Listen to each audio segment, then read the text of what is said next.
Carta a los Efesios, capítulo 1, versículos, vamos a leer como es de costumbre en las últimas exposiciones, los versículos 3 al 7, pero pues obviamente no estamos estudiando todos esos textos, pero es para que tengamos un poquito presente el contexto del versículo que vamos a estudiar hoy. ¿Listo? Efesios 1, del 3 al 7. Cuando lo tengan pueden decir amén. Amén, listo. Bendito sea el Dios y Padre de nuestro Señor Jesucristo, que nos bendijo con toda bendición espiritual en los lugares celestiales en Cristo, según nos escogió en Él antes de la fundación del mundo, para que fuésemos santos y sin mancha delante de Él, en amor habiéndonos predestinado para ser adoptados hijos suyos por medio de Jesucristo, según el puro afecto de su voluntad, para alabanza, la gloria de su gracia, con la cual nos hizo aceptos en el amado, en quien tenemos redención por su sangre, el perdón de pecados, según las riquezas de su gracia. Amén. Vamos a orar. Señor, habla nuestras vidas en esta mañana. Necesitamos que obres en nosotros, no para ser salvos, aunque seguramente habrá alguien aquí que no ha nacido de nuevo. Tu pueblo necesita ser santificado. Dios, trae arrepentimiento y fe a las almas impenitentes. Muéstrales la gloria de Cristo. A tu pueblo, tus hijos, llévanos a anhelar la santidad. Enséñanos a través de tu palabra la importancia y el propósito de vivir en santidad delante de ti. Fortalécenos en esta lucha sin cuartel contra el pecado, porque Satanás no descansa, la carne no descansa, el mundo no descansa. Nosotros tampoco deberíamos descansar. Señor, oramos en los méritos de Jesucristo. Amén. ¿Qué vimos hace 8 días? ¿Qué vimos hace 8 días? La elección, ¿de quién? ¿De presidente? ¿De quién hablamos? Del pueblo de Dios. Bueno, eso es muy genérico, ¿no? Siempre hablamos del pueblo de Dios. De un personaje. Hermana, ahora no vaya a responder. Mefiboset, muy bien. Y con la vida de Mefiboset quisimos ilustrar, ¿sí?, lo que Dios hace cuando elige a su pueblo para salvarlo. Para eso nos sirve la Escritura. Las Escrituras del Antiguo Testamento no están puestas ahí para contarnos historias bonitas, lecciones morales, lecciones de hombres ejemplares, no. El Antiguo Testamento es la historia de Jesucristo antes de su venida. El Nuevo Testamento es la historia de Jesucristo después de que Él ya vino. Y vemos en la vida de Mefiboset un tipo del pecador que se arrepiente, y en David un tipo de Jesucristo. Trazamos un paralelo, varios aspectos en este paralelo, por favor vamos a recordarlos. En primer lugar, Mefiboset estaba lisiado no de un pie, de los dos. Era un inútil para la sociedad de aquella época, no servía para nada un hombre así, marginado, hecho a un lado. ¿Y cómo éramos tú y yo? ¿Cómo? Separados, incapacitados, inhabilitados. La doctrina de la depravación total o corrupción radical o inhabilidad total, la primera de las 5 doctrinas de la gracia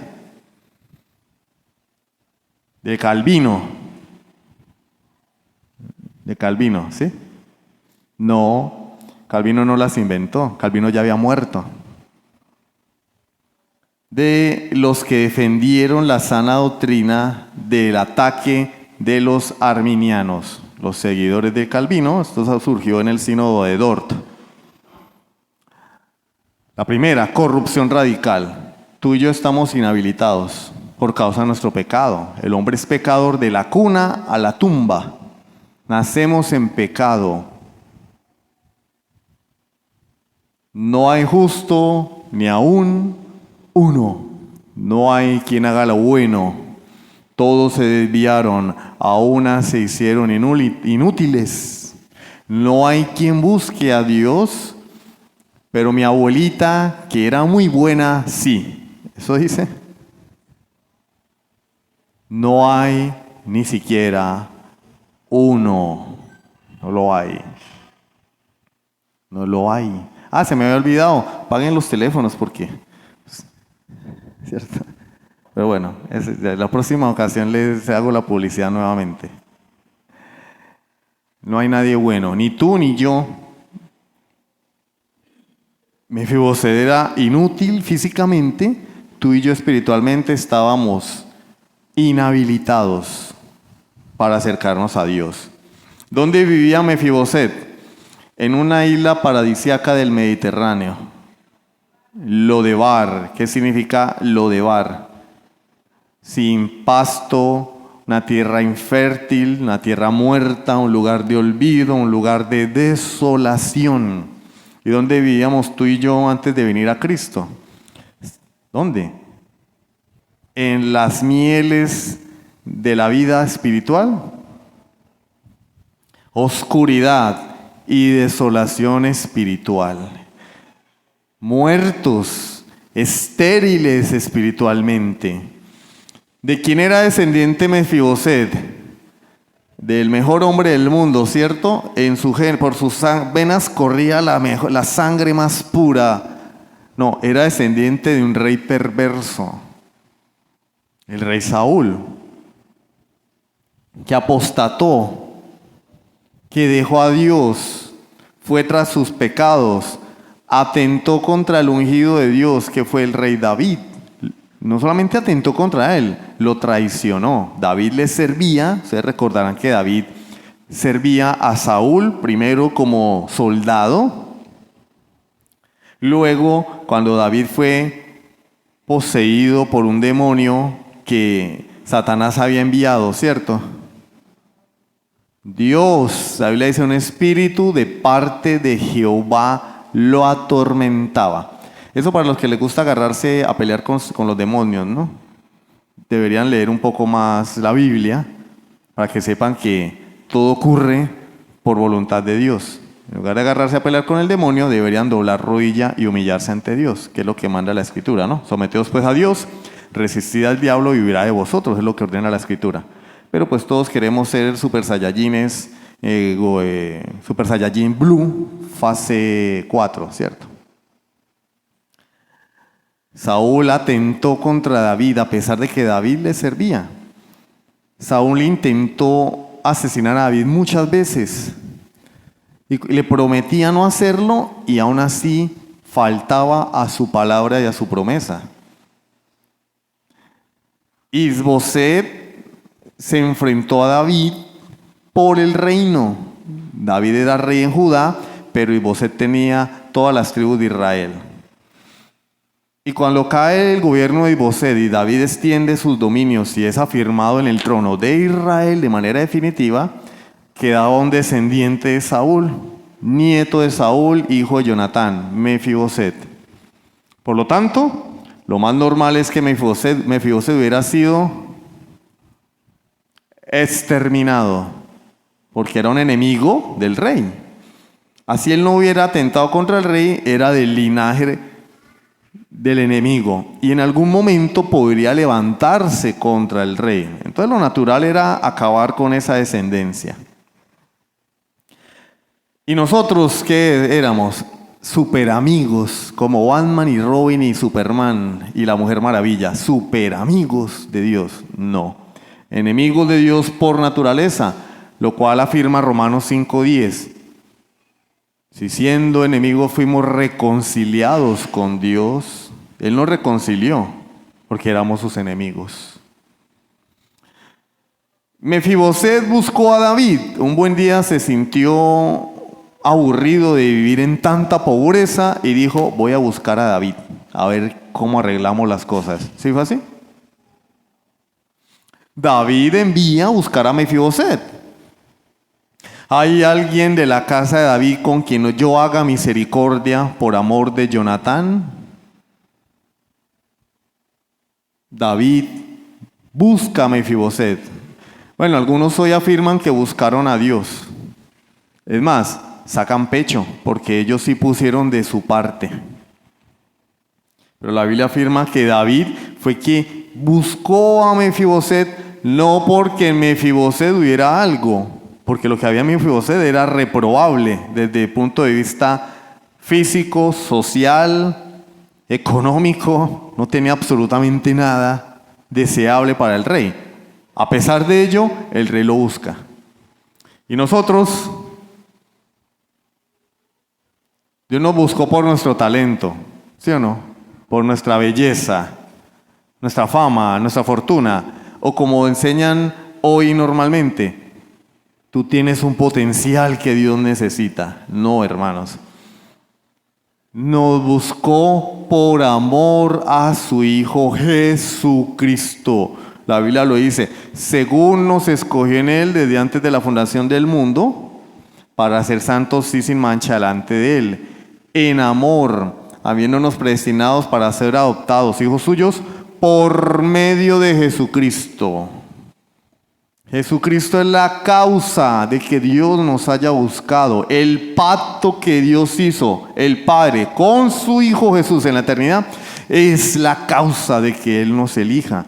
De igual manera, Él nos elija y nos llame. De igual manera, la causa de que David buscase a Mefiboset no era Mefiboset, era el pacto con Jonatán. El pacto con otro, con su Padre. A nosotros, el pacto con Cristo, nuestro Señor y Salvador. Hasta el momento, Dios, todo, tú y yo, cero. No tenemos arte ni parte en la salvación hasta el momento.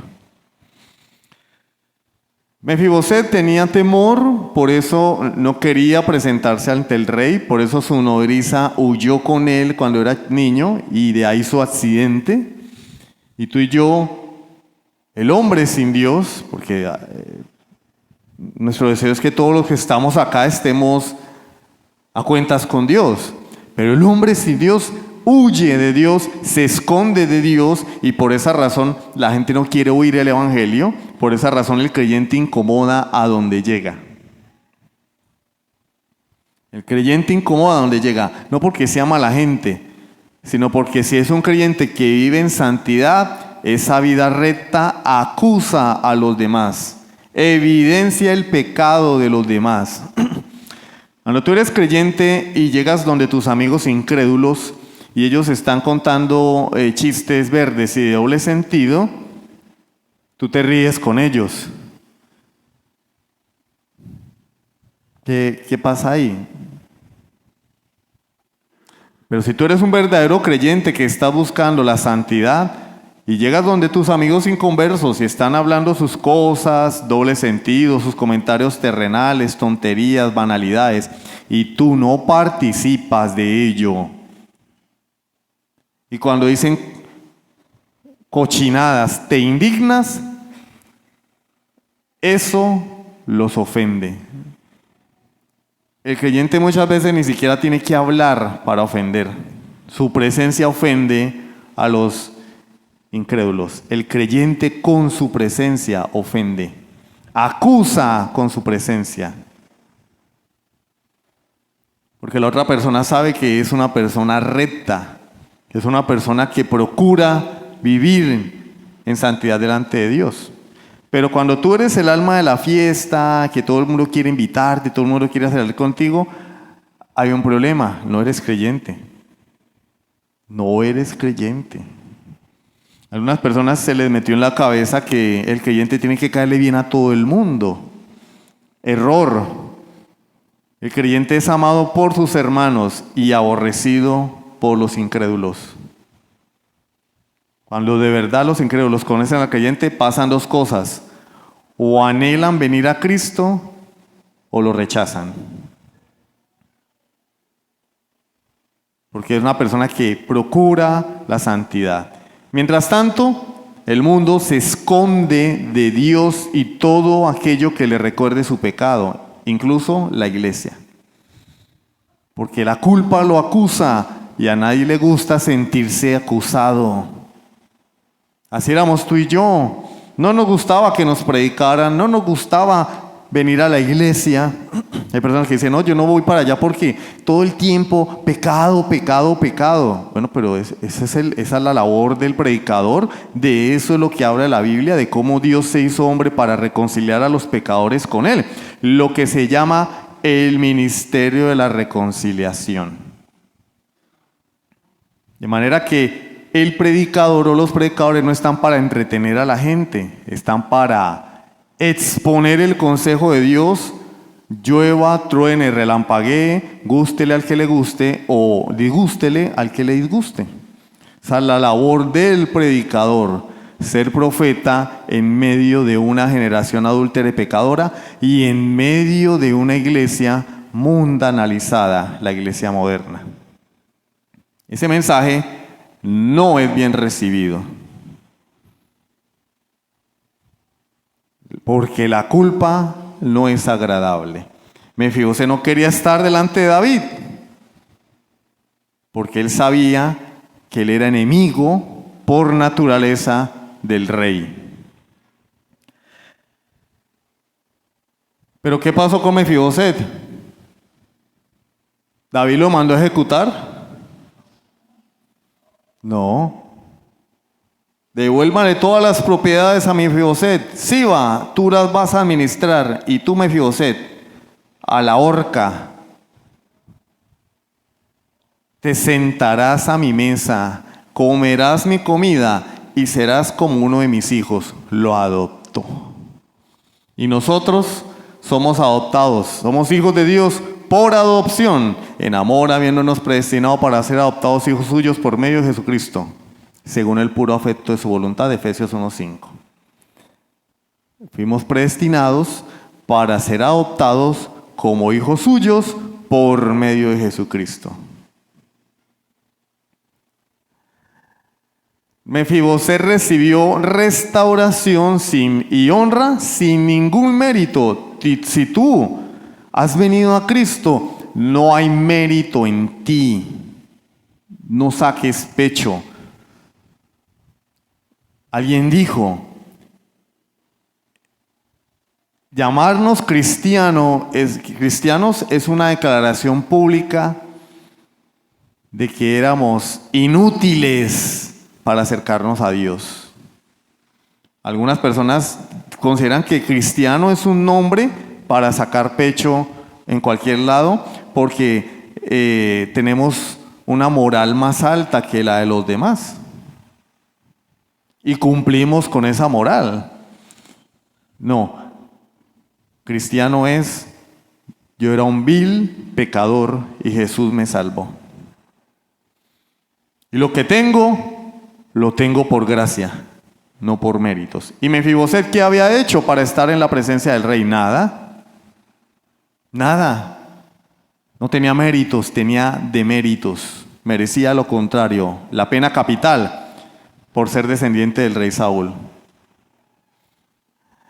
Mefiboset vivió a partir de allí por gracia, por el pacto de David con Jonatán, y tú y yo estamos acá hoy y estaremos en esta vida delante de Dios por gracia, por el pacto que Él hizo con su Hijo Jesucristo en la eternidad. Hasta el momento, Dios todo, tú y yo cero, nada que ver con la salvación. Si todo esto es cierto, Dios nos escogió en Cristo, como dice el texto, para ser santos y sin mancha delante de Él. ¿Todo esto es cierto? Sí. Bueno, el texto dice que nos escogió para ser santos, con un propósito. Santos y sin mancha delante de Él. Pero, ¿qué quiere decir eso? ¿Y cómo se lleva a cabo? Permítame ilustrarlo con una narración cotidiana, con una experiencia cotidiana que todos tenemos. ¿Cuántos han tenido ropa blanca? La ropa blanca es maluquita, porque uno tiene que ser muy cuidadoso con ella. Se mancha de cualquier cosa, se ensucia, se curte. Yo por eso procuro no usar ropa blanca. Tengo ropa blanca, pero casi no me gusta ponerla. Se me han dañado camisas solo de estar colgadas ahí porque se ensucian de nada. Y con este clima, peor. Pero cuando la ropa blanca se ensucia, las esposas hacendosas, mujeres de Dios, que le lavan la ropa a sus maridos, ¿cierto? Y no le lava la ropa a la suegra, sino la esposa, ¿sí? Porque hay casos donde la que hace el oficio de la casa es la mamá de la muchacha, porque la muchacha es una buena vida. Pero la mujer de Dios, ahora no se vaya a ofender nadie con esto, ¿no? No conozco la vida de la mayoría de mujeres acá, y pues al que le caiga el guante, ¿cierto? O ¿cómo es que dicen? Si le salpica agua, límpiese, ¿es que dicen? Séquese, bueno. Las mujeres hacendosas toman la ropa que está curtida y la descurten, la lavan, le echan jaboncito azul como hace mi esposa y la dejan al sol, pero eso es un proceso. Hay que esperar horas, varias horas, y a veces repetir el proceso porque la ropa no termina blanca como uno deseara. Es un proceso que inicia con el lavado y termina cuando la camisa está blanca. Blanca, blanca, blanca. Y por lo general quedan bien blanquitas. Y nosotros, Dios inició un proceso de santificación en el arrepentimiento, en la justificación. El día que tú viniste a Cristo y te arrepentiste, Dios te santificó, pero no terminó ahí, porque aún hay pecado, aún estás curtido con el pecado y Él desea descurtirte para que el día que esté delante de Él realmente seas santo y sin mancha, como dice Pablo a los Efesios más adelante, sin mancha y sin arruga delante de Él. Y en ese proceso, a descurtir las veces que sea necesario. Eso es lo que se llama santificación progresiva. Cuando la camisa está blanca, nos la ponemos y la lucimos con dignidad. Cuando Cristo venga, estaremos delante de Dios por toda la eternidad en los cielos nuevos y en la tierra nueva, con vestiduras resplandecientes, sin relación con el pecado. Vamos a hablar de eso hoy, de la santificación. El título de la predicación es el propósito de la elección, santos y sin mancha delante de Él. Y vamos al primer punto. Elegidos para ser santos y sin mancha. ¿Para qué nos escogió Dios? ¿Para venir el domingo 1 hora y media, bostezar mientras el pastor predica? No, para ser santos y sin mancha. Delante de Él. Delante de Él. Romanos 6:22, ¿qué dice Romanos 6:22? Mas ahora que habéis sido libertado del pecado y hechos siervos de Dios, nos libertó del pecado, no para que ahora sigamos siendo siervos del pecado. Nos libertó del pecado no para que vivamos bajo los preceptos y filosofía de este mundo. Nos libertó del pecado no para que vivamos en los afanes de este mundo. Habéis sido libertados del pecado y hechos siervos de Dios. Algunas personas conciben la libertad cristiana como libertad para hacer lo que a mí me venga en gana sin que nadie me diga lo contrario, porque el que juzga es Dios. Equivocado estás, amigo. La libertad cristiana es libre del pecado para hacer lo que realmente Dios me creó para hacer. Vivir para su gloria. Esa es la verdadera libertad. Por eso dice, libertado del pecado, siervo de Dios. Mas ahora que habéis sido libertados del pecado y hechos siervos de Dios, tenéis por vuestro fruto. ¿Cuál es el fruto? La santificación. Y como fin, la vida eterna. Y las personas piensan que cuando se habla de santidad es prohibiciones. Que allá puras prohibiciones. No puedo ir a rumba, no puedo ir a la fiesta, no puedo salir de noche, no debo vestirme así, no puedo hacer esto, no puedo hacer lo otro. No, hermano, pues yo no sabía que la vida cristiana era tan deprimente. Si yo hubiera sabido, no me hubiera convertido nunca, que la vida cristiana era tan miserable, puras prohibiciones, Dios no nos deja hacer nada. No. La santificación es el fruto de una vida transformada, que nos pone en la mira el propósito, la vida eterna. Mas ahora que habéis sido libertados del pecado y hechos siervos de Dios, tenéis por vuestro fruto la santificación y como fin, la vida eterna. Pero el fruto de la santificación, hermanos, está en la Biblia. Está en la Biblia, hermano, no es algo que nos inventamos. Santificación es la manera en que el creyente tiene que vivir.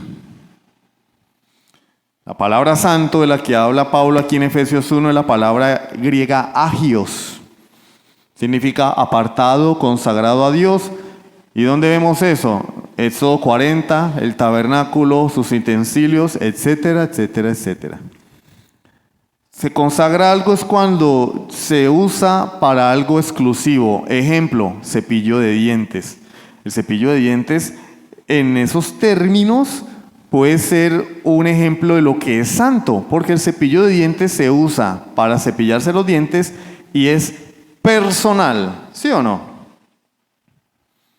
Uno no anda con el cepillo de dientes en la calle mirando, uy, se ensució el zapato.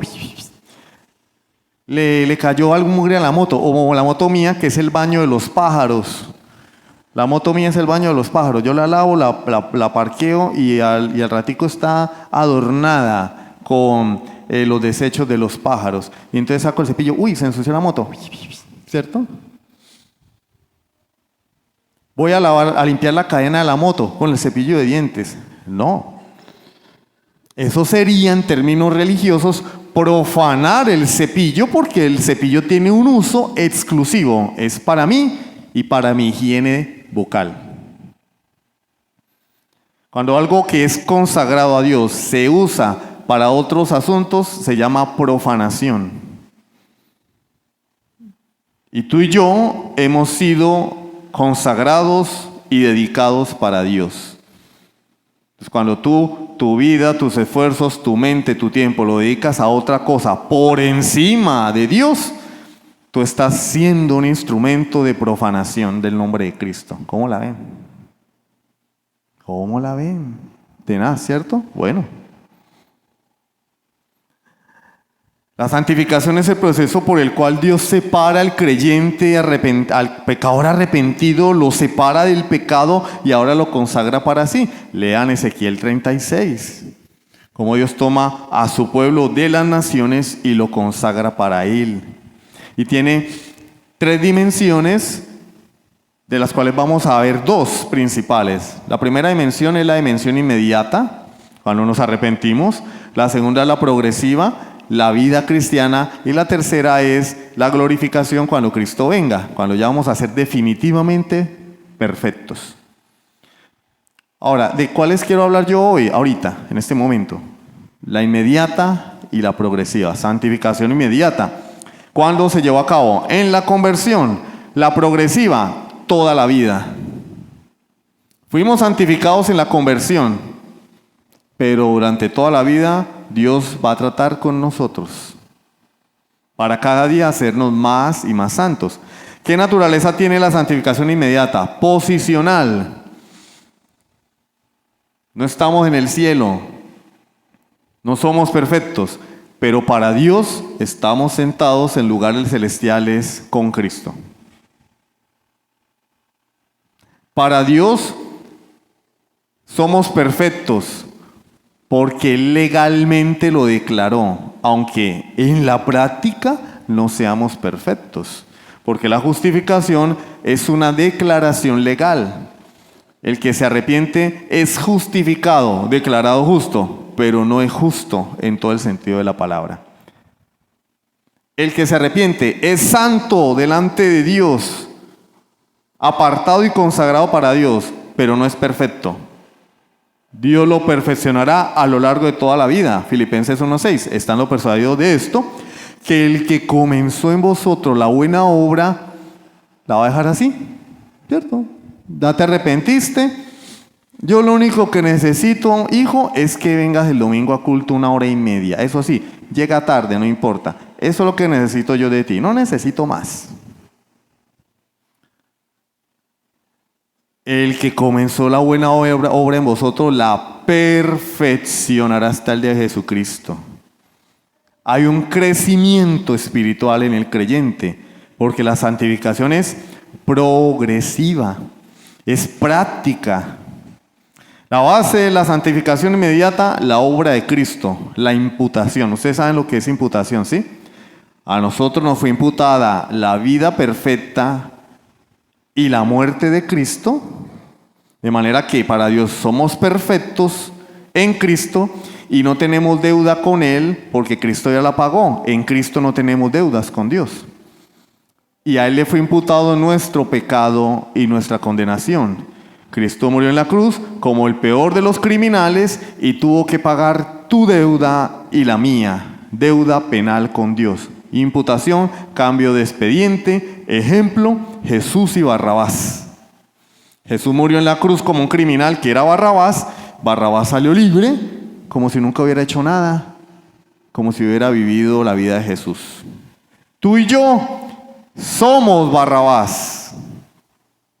Tú y yo somos Barrabás.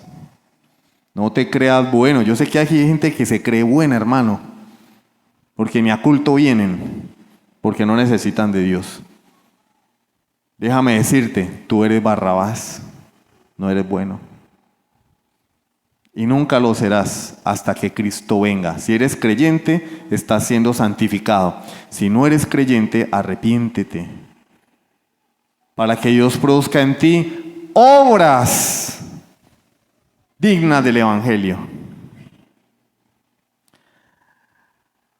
¿Dónde encontramos la santificación inmediata en el Nuevo Testamento? Primero a los Corintios 6:11. Ya habéis sido lavados, ya habéis sido santificados. Hebreos 10:10. Hemos sido santificados mediante la ofrenda del cuerpo de Jesucristo, hecha una vez para siempre. ¿Dónde encontramos la santificación progresiva en el Nuevo Testamento?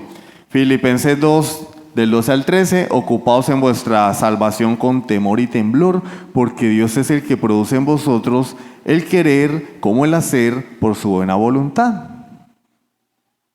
Es nuestra responsabilidad buscar la santidad en esta vida. Romanos 6:19, hablo como humano por vuestra humana debilidad, que así como para iniquidad presentasteis vuestros miembros para servir a la inmundicia y a la iniquidad, así ahora para santificación presentad vuestros miembros para servir a la justicia. Yo conversaba aquellos días con mi esposa sobre qué fue primero, el huevo o la gallina. Y en medio de esos pensamientos tan profundos, pensamientos del más allá, conversamos y hablábamos, mi amor, porque hay personas que cuando eran incrédulos le servían al pecado con toda su vida. Vienen a Cristo supuestamente y le sirven con toda su vida al trabajo, a la empresa, a su familia, pero para Dios no hay nada. Para Dios no hay nada, las migajas de todo.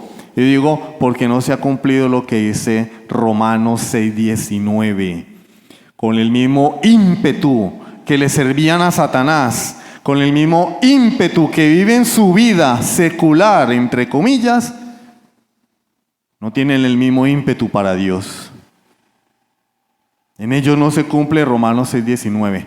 Porque el que ha sido rescatado del pecado con el mismo ímpetu y dedicación que vivía en el mundo, con el mismo ímpetu y dedicación que se consagra a las cosas de esta vida, sean buenas o lo que sea, con ese mismo ímpetu se dedica a Dios. Pero hoy en el creyente no hay ímpetu. Hay ímpetu para quejarse. Para eso sí hay ímpetu y toda la disposición del mundo. Para quejarse y renegar de la iglesia y del pastor. Para eso sí hay todo el ímpetu del mundo. Fuimos llamados a ser santos, hermanos, no a calentar una silla el día domingo durante 1 hora y media. Eso es lo que significa ser santos, hermanos.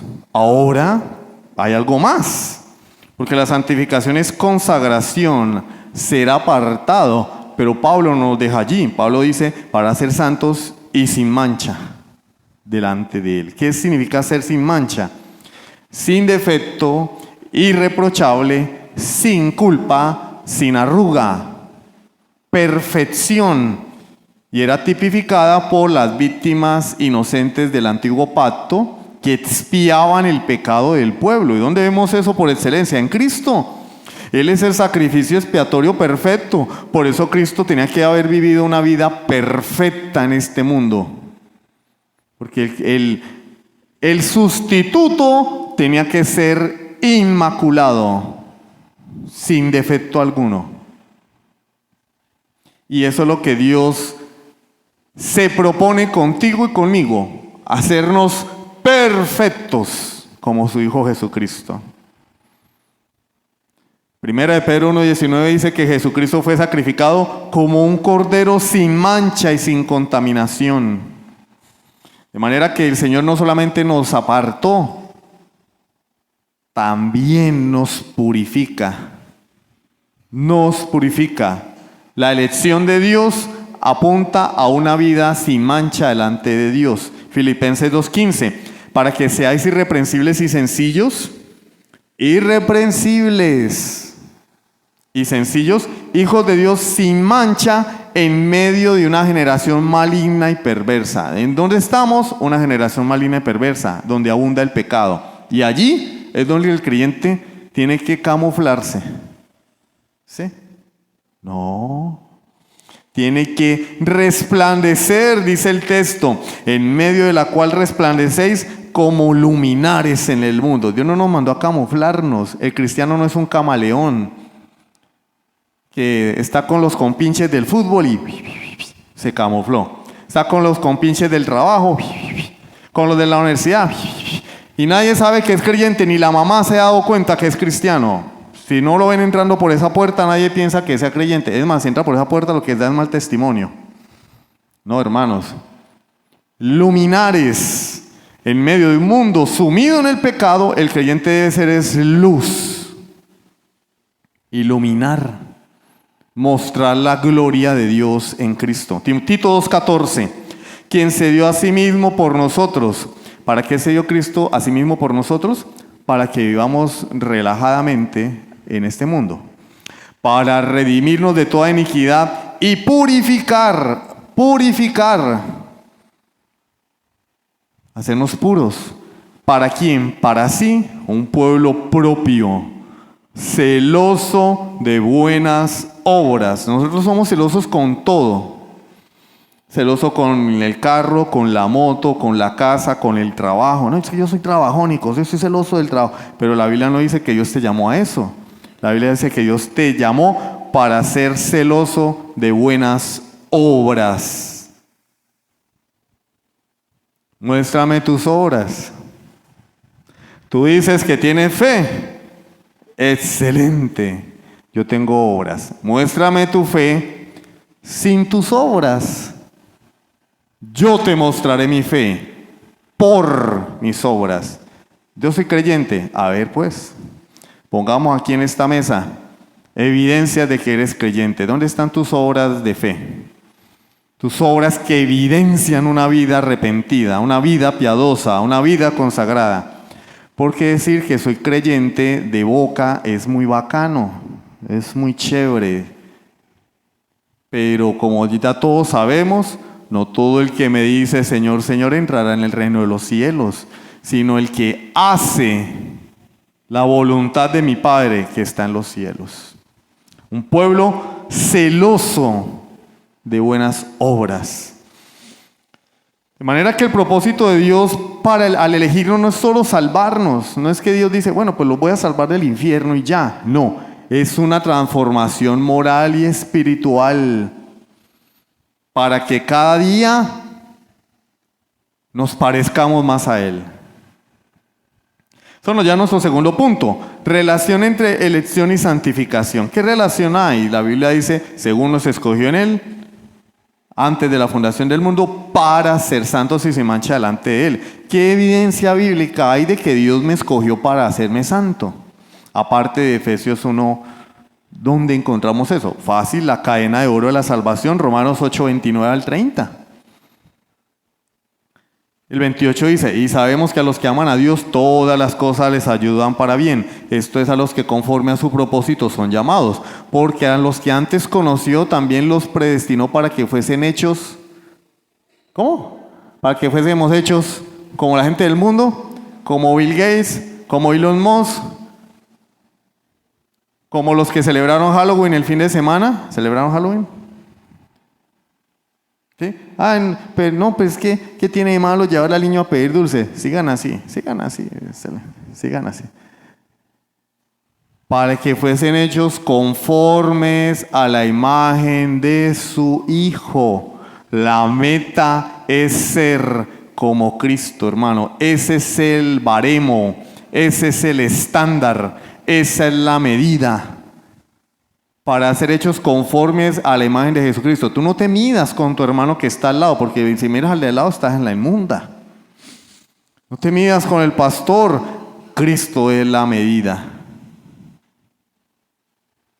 Para que Él sea el primogénito entre muchos hermanos, porque a los que antes que conoció, a estos también, para los que antes predestinó, a estos también llamó.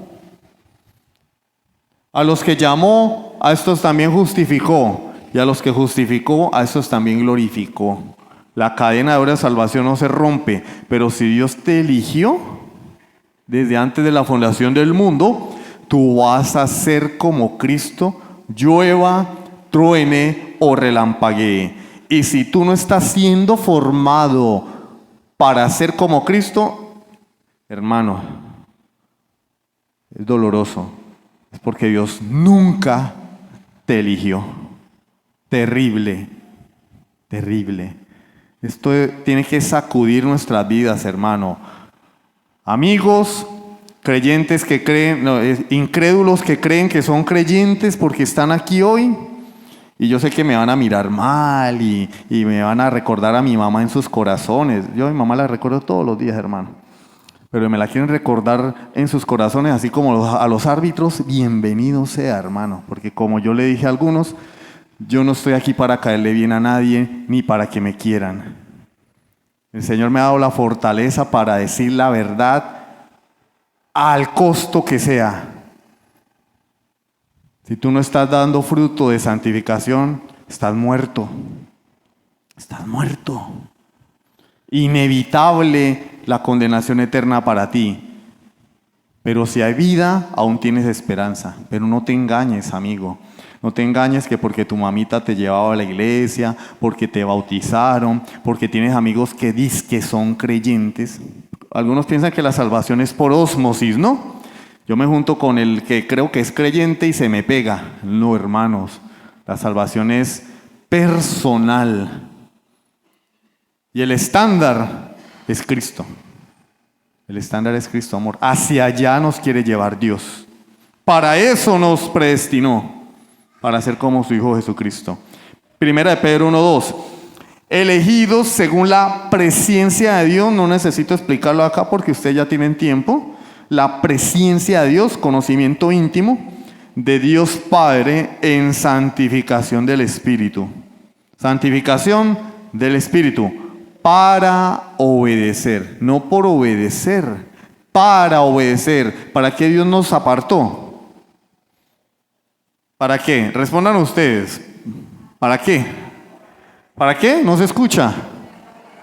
¿Dónde están las mujeres? ¿Dónde están los hombres? Sí, eso en Halloween hablan así.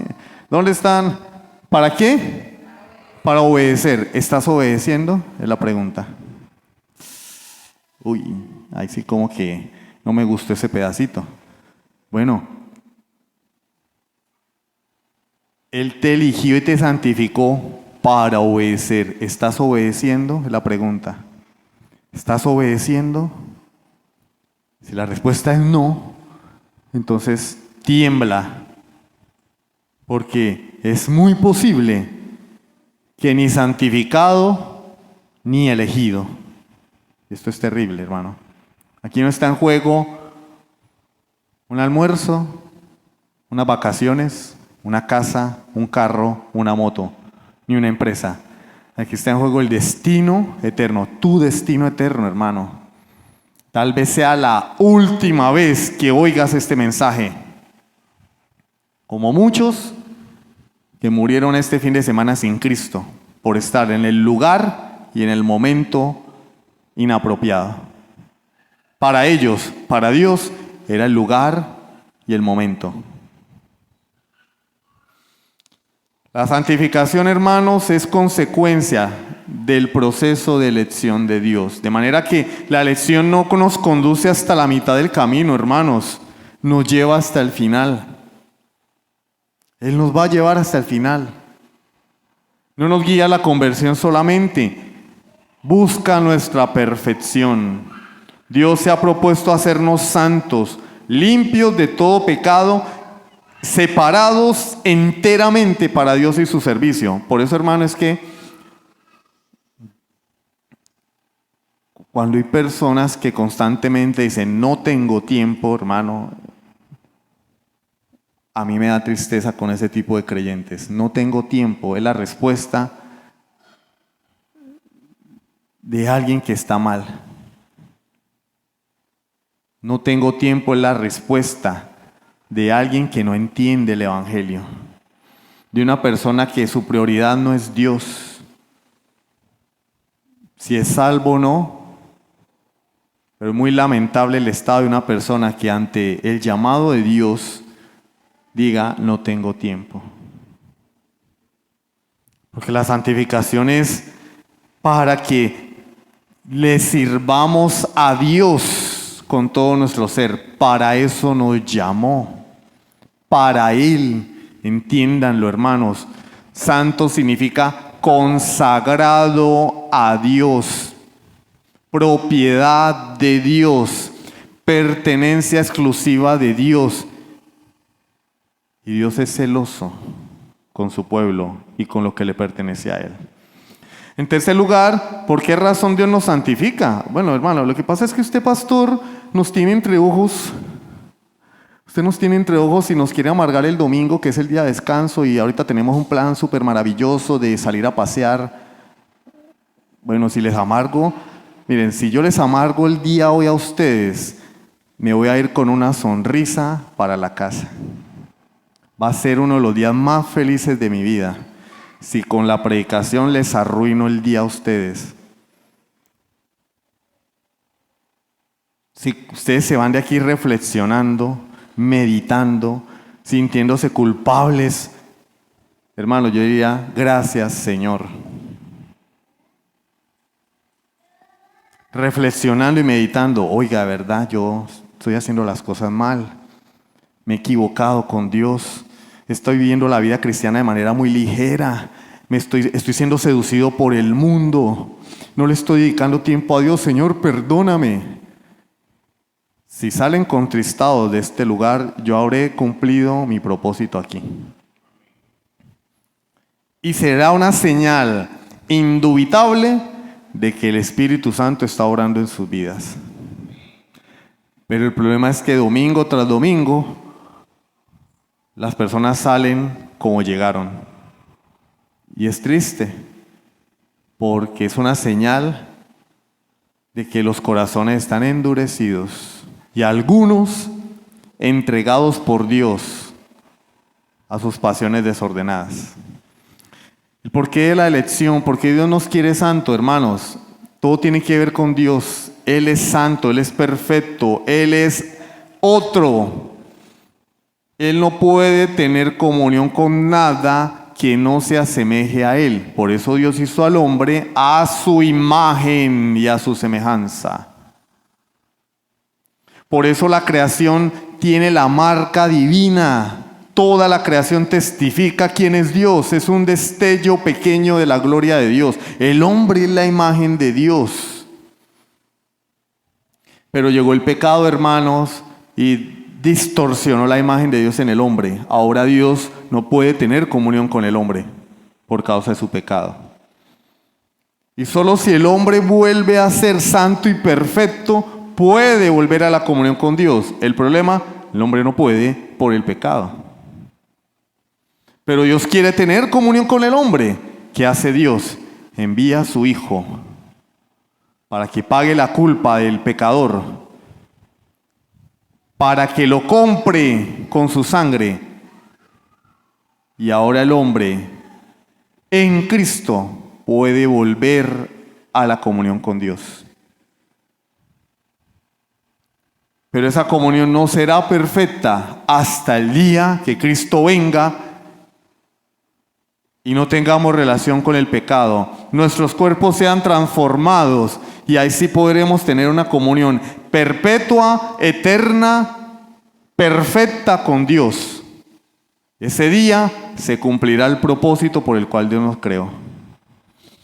Mientras tanto, estamos siendo santificados progresivamente, buscando cada día crecer en santidad, en obediencia, en conocimiento, en comunión con Dios. Hoy en día las personas quieren crecer económicamente, tener propiedades, extender sus dominios, ¿no? Tengo una casa, quiero dos. Tengo una empresa, quiero dos. Tengo un carro, quiero otro. Tengo un hijo, quiero otro. Los sinvergüenzas, tengo una mujer, quiero otra. Pero ¿dónde está el anhelo de ser santos, hermano? Yo me pregunto. ¿Tú anhelas vivir en santidad? ¿Tú anhelas no seguir cometiendo los mismos errores de ayer? ¿O tienes excusas para todo? Hay personas que el pastor les dice algo y siempre tienen una excusa. Nunca reconocen que están mal. Siempre. Pero yo creo que, como en cierto capítulo de Naruto, que la palabra que más repetían lo desaparecía. Muchos desaparecerían por la palabra pero, porque tienen peros para todo. Pero, mira, está, pero, no. Mira, hermano, es que, pero, hermano, ¿por qué? Pero, la palabra pero ante un llamado de atención es un signo de impenitencia. Porque lo que se busca es que el creyente reconozca su pecado en lugar de pero la culpa no es mía, es suya, pastor. ¿Por qué va a ser culpa mía? No, es suya, usted es el pastor. Ah, bueno. ¿Qué le vamos a hacer? Pues bueno, sí, será culpa mía. No, hermanos. Dios nos quiere santo porque Él es santo. Lo dice, sed santos porque yo soy santo. ¿O no dice eso en su palabra? Miren lo que pasó en el huerto del Edén. Dios es tan santo que creó al hombre perfecto, y cuando el hombre se equivocó, pregunta, ¿cuántas veces se equivocó Adán? ¿Cuántas? Una sola vez. Unita. ¿Qué le costó a Adán eso? La condenación eterna, si no se arrepentía. Y a la humanidad y a la creación, Pablo en Romanos 8 dice que la creación fue sujeta a maldición por culpa de Adán. Pecó una sola vez. Y Dios le dijo, fuera de aquí. Lo expulsó de su presencia.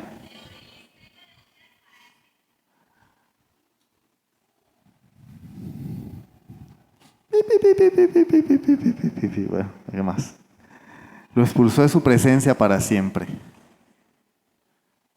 Romanos 3:23, por cuanto todos pecaron y están destituidos de la gloria de Dios.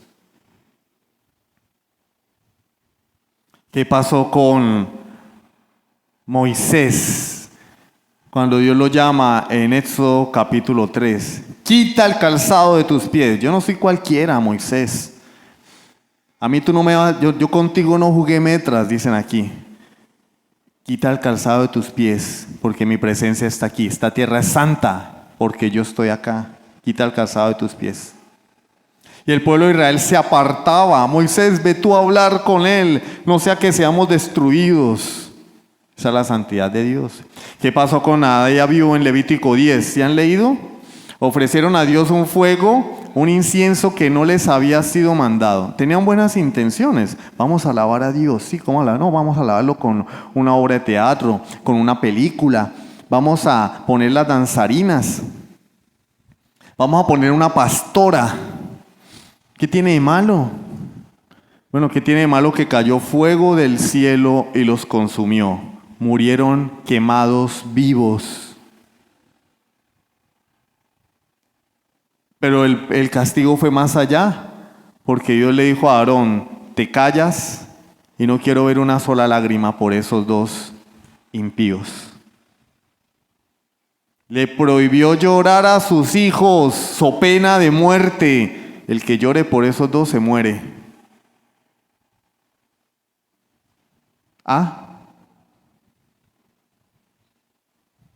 Tenían buenas intenciones, ¿cierto?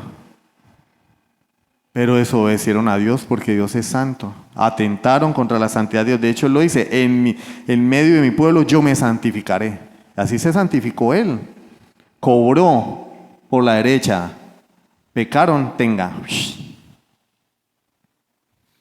¿Qué pasó con Usa? Tocó el arca del pacto sin que él tuviera.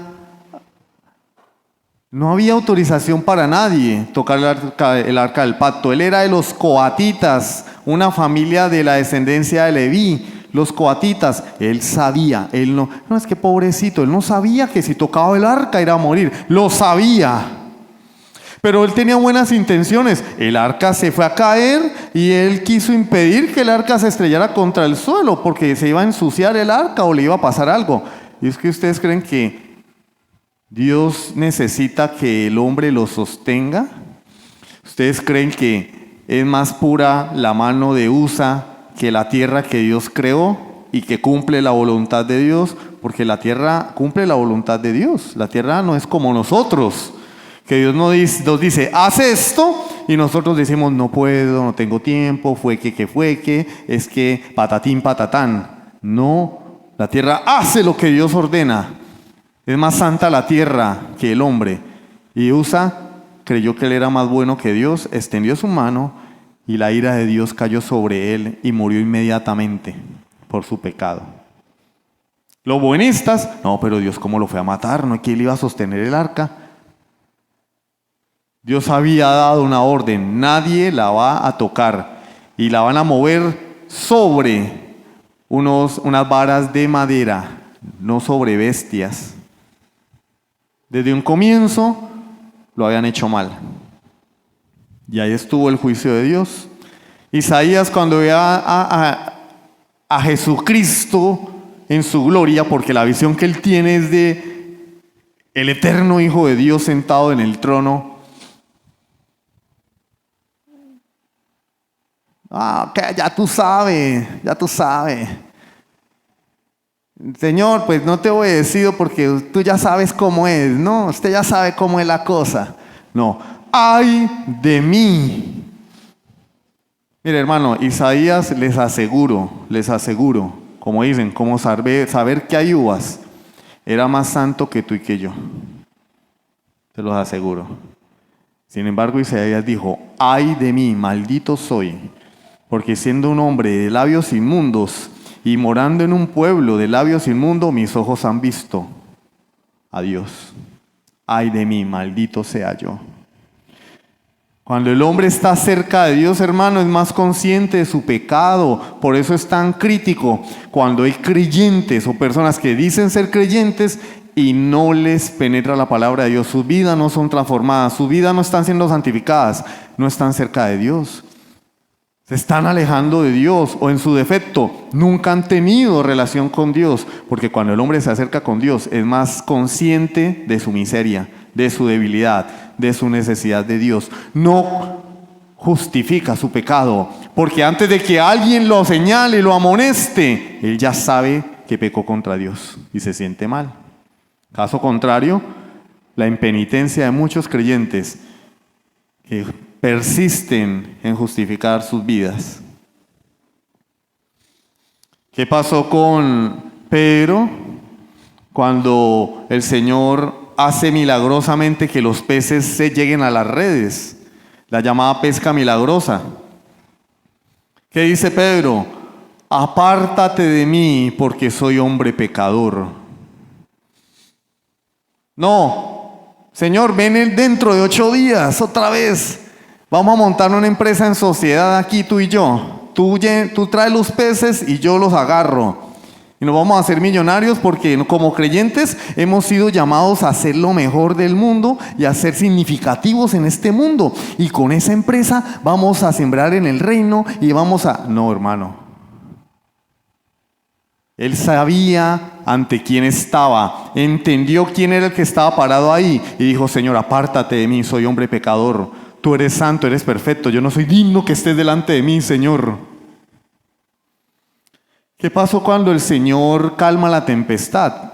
Iban en la barca, surgió la tempestad, navegantes experimentados sintieron temor. La tempestad era tan fuerte que estos hombres se aterrorizaron. Y no entienden por qué el maestro está dormido y lo llaman. Se levanta Jesús, le llama la atención: hombres de poca fe, reprende la tempestad, el mar calla, enmudece, se aquieta todo y dice la Biblia que hubo grande bonanza. Pero a lo que no le prestamos atención, y esto podríamos hacer un sermón completo, pero estoy tratando de ser lo más breve posible, es que la palabra griega que expresa el desconcierto de los discípulos es la misma palabra que nos habla del temor que tuvieron a la tormenta, pero precedida del prefijo mega. Si ellos tuvieron miedo de la tormenta, ahora al ver a Jesús ahí, tenían un mega miedo, un mega temor, como cuando una persona dice que ha visto un fantasma y sus rodillas chocan la una con la otra. Estaban sumidos en el terror al ver a un hombre a quien se le sometió la tormenta, la lluvia, el mar. Sus rodillas chocaban la una con la otra. ¿Quién es este? ¿Quién es este? Habla y la tormenta, el mar, la lluvia le hacen caso. ¿Este quién es? Sobrecogidos de temor. Y hoy en día la iglesia oye la palabra de Dios y ahorita se van a almorzar ahí y a Jardín Plaza también si quieren y hacen su plancito de ir a comer hamburguesa más tarde. No sé, hermanos. Sobrecogidos de temor al ver quién era el que estaba allí. Otro. No hay manera de decir quién es él. No hay manera en qué categoría lo ubicamos. Este es otro. ¿Quién es? Por esa razón, hermanos, es que Dios nos tiene que hacer santos para que nos podamos relacionar con Él. Para eso nos eligió, para eso nos fue predicado el Evangelio, hermano. Esto no se trata de llenar iglesias. Esto no se trata de meter 200 personas acá. Esto no se trata de vivir mañana mejor que hoy, con más comodidades. Esto no se trata del que peca y reza empata como en el catolicismo romano. Vengo a culto y salgo y continúo con mi vida y mañana espero que las bendiciones me llevan del cielo porque pagué la cuota. La cuota acá es 1 hora y media de tiempo para Dios y eso en algunos casos de mala gana. Pastor, agradezca que dejé de trabajar para venir al culto. No, hermano, no tengo nada que agradecerte. Agradece tú. Agradece tú que se te está predicando el verdadero evangelio. Y si no te arrepientes, vas a maldecir por toda la eternidad el día y la hora en que se te predicó el evangelio y no hiciste caso. Allí será el lloro y el crujir de dientes. Por semana tras semana jugar con el evangelio, semana tras semana jugar con Cristo, semana tras semana pensar que la iglesia es un centro de entretenimiento, un club social, un club de amigos. El pastor es mi pana. Yo puedo ser tu amigo, pero por encima de ello tengo que ser obediente a Dios. Y enseñar el evangelio como Dios lo reveló en las Escrituras. Llamar a los pecadores al arrepentimiento y al pueblo de Dios a vivir en santidad delante de Él. Para eso nos eligió. La elección nos aparta, santifica y purifica. No puedes quedarte ahí. No puedes quedarte ahí. En todas las áreas de nuestra vida nosotros somos inconformes. Por ejemplo, la mujer quiere adelgazar y cuando adelgaza 2 kilos quiere 3. Cuando llega al tercero, ahora quiere bajar otro kilo de más. Si ya llegó al peso ideal, ahora quiere tonificar su cuerpo. ¿Sí? El hombre quiere verse mejor cada día. El empresario quiere cada día tener un superávit en su empresa, menos deudas, más capital, más activos, menos pasivos. El que estudió ahora quiere una especialización, una maestría, un doctorado. El que fue a Pamplona ahora quiere ir a Bucaramanga, ¿sí? A Estados Unidos, a España. El que tiene una moto 100 ahora quiere una 150, luego una 200. El que tiene un carro modelo 90 ahora quiere un 2000, luego un 2010 y después quiere un carro del año. Siempre queremos superarnos. Pregunta, ¿por qué en la vida espiritual no es así? ¿Por qué no queremos orar más que ayer? ¿Por qué no queremos estudiar la Biblia más que ayer? ¿Por qué no queremos estar más tiempo en el culto? Termina el culto, hermano, y pareciera que nos hubieran echado agua caliente, hermano. Esos salen, pero yo a veces pienso que llegó el rapto. Sí, en serio. A veces cuando yo me pongo a guardar aquí las cosas y cuando volteo a mirar y no hay nadie, me dan ganas de llorar. Yo digo, llegó el rato y me quedé, Señor, el fin del mundo. Pregunta, ¿por qué? ¿Por qué? Cuando el salmista, ¿cómo decía el salmista, hermano Javier? Yo me alegraré, a la casa del Señor iremos, me alegraré. Algunos pareciera que dijeran, yo me amargaré. Yo me amargaré. Hermanos, esto es terrible. Dios nos llamó a cada día a ser más santos, más perfectos, a vivir como hijos transformados, porque no solo fuimos salvados de la condenación, estamos sentados en la mesa del rey como Mefiboset. Aplicaciones. La santificación no es opcional, hermanos. No es si yo quiero, porque nos enseñaron que había categorías de creyentes, ¿no? El creyente comprometido, el creyente light. No, hermano. Si eres creyente, tienes que ser santo. No hay categorías de creyentes. Está el creyente y el incrédulo. Eres creyente, la santidad no es opcional. Debes vivir en santidad delante de Dios. No, pero es que yo no puedo. Si puedes. Ahora eres hijo de Dios, tienes el Espíritu Santo, has nacido de nuevo, tienes una nueva naturaleza, tienes nuevos deseos, nuevos gustos, nuevos anhelos y tienes la gracia de Dios y todos los tesoros celestiales a tu disposición para que busques ser santo delante de Dios. No hay excusa, no es opcional.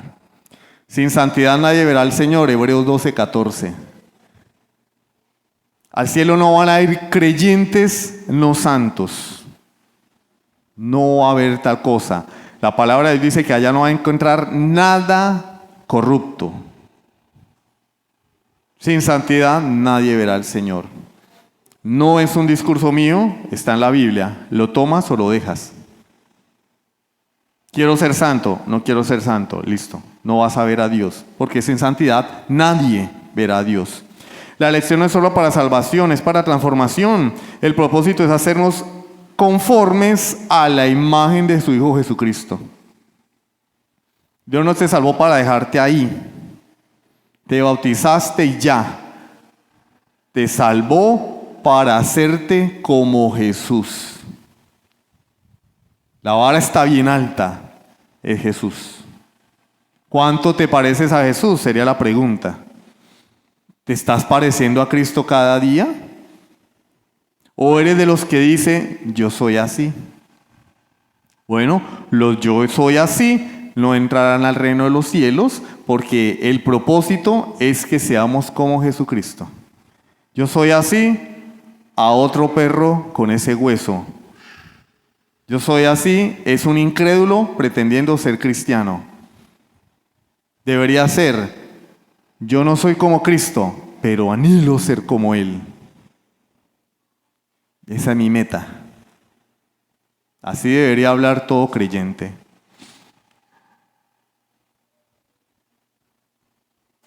Dios no te pide perfección inmediata, hermano.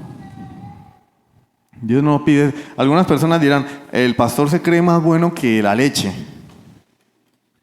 No, hermanos.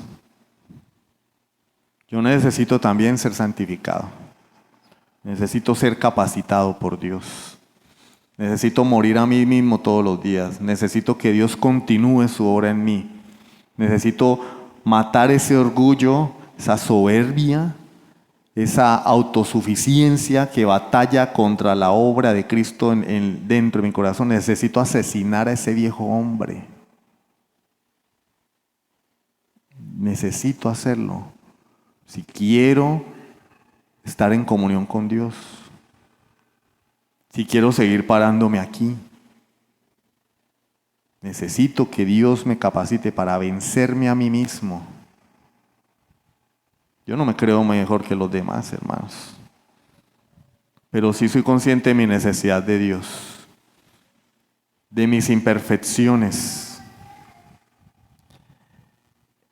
y también de mis virtudes que a veces nublan mi visión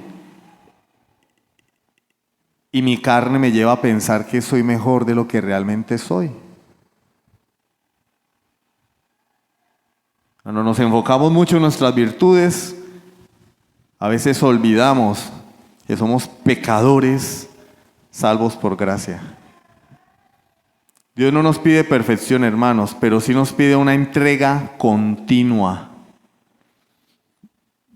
¿Te entregas a Dios todos los días? ¿O eres de los que en la mañana se levanta de la cama, se dobla la rodilla y dicen: ángel de mi guarda, mi dulce compañía, no me desampares ni de noche ni de día? Calabaza, calabaza, y cada quien para su casa, y chan, chan, chan, y sale a trabajar. Ya oré, ya Dios me va a bendecir hoy, el negocio va a vender. Esa es la comunión que tienes tú con Dios, hermano. Dios pide entrega continua. Pero esto es una buena noticia, hermanos, porque a pesar de nuestras faltas, Dios está ahí. Dios está ahí y estará ahí, como dijo en Mateo 28:20, hasta el fin del mundo. No te frustres por tus fallas, hermano. Si eres un verdadero creyente que se siente mal, siente dolor cuando peca, ¿sientes dolor cuando pecas contra Dios? No te frustres. La culpa no es para que nos quedemos allí.